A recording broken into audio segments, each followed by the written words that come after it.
How long have you been writing? Well, some people tell me I've been writing all my life. So my parents used to tell me all the time I was a prolific list maker when I was a kid. It was like the top 10 this and the top 20 that. I was always had a pad and a pen. I was always jotting stuff down. Since then, all the way through school and college, I used to write poems. When I was at university, I used to write poems and blue tack them on my door of my bedroom, and people used to walk past and write little comments on them and things like that. So I've done a lot of writing for a lot of years. In terms of the stuff I'm doing now, so the Augustine Boyle stories and the Angelica Boyle stories, that started when I used to work in Durham. So I used to get the park and ride bus. So while I was on the bus on the way into work and the way home from work, I'd sit there on the notes section on my phone and then tap away, write a little chapter, and then when the bus pulled up, I'd email that to myself and then get home at the end of the day and go and have a look at it, edit it and extend it and polish it and make it into a chapter. So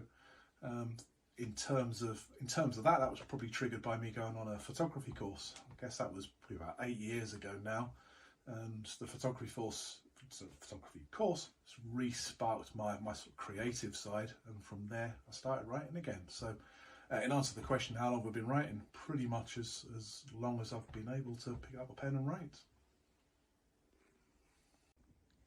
Hi Stephen, so what advice would you give to a writer who was working on their first book? For a writer working on their first book, the advice I would give is read, read, read.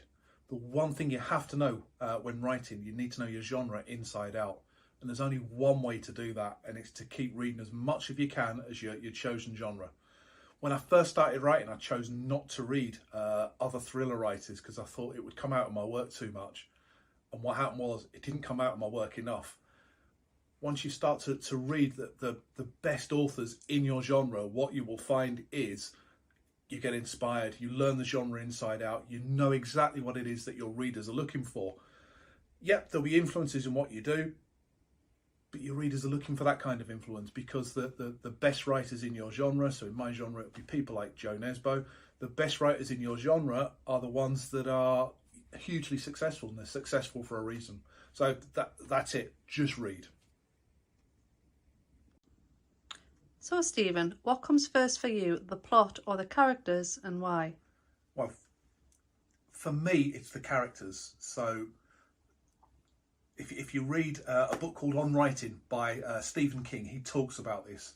So what you should do is know your characters. So I know my characters inside out. I know what Augustine does in certain situations, what he thinks in certain situations, and because of that I can drop him and my other characters into a particular situation and I know how they're going to react to it. So the characters come first. I know my characters inside out, because then when they end up chasing a killer, they end up stuck in a room, I know exactly what they're going to do because I've invented them basically. So yeah, for me it's characters every time. How do you develop your plot and characters? So again, a little bit like the Stephen King book called On Writing, he talks about knowing your characters inside out and then dropping them into plots. Now, for me, a large part of my writing is here. It's around me. So the Augustine books I write in Washington, so they're based and set in the town I live, and the Angelica books I write in Javea, a place I've been to lots of times, and we go and visit once a year.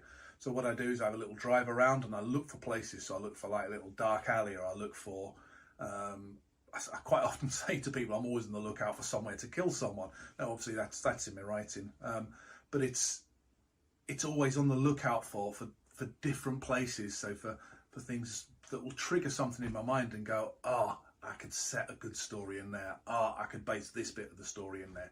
So again, it's the characters coming first, and then in terms of developing the plot, a lot of it is based around the locations and then dropping those characters into those locations. When did you first call yourself a writer? Oh, that's an interesting question. I've always written. So I've always written, outside of school. Obviously everybody writes at school, but I've always written little bits here and there for myself. So as well as being a novelist, I write website content. I've ghostwritten more than 100 books over the last decade or so. So writing is something that I've done, a lot. So in terms of calling myself a writer, I'd say I've always called myself a writer. In terms of calling myself a novelist, that probably came with the first novel, David's Goliath, being released.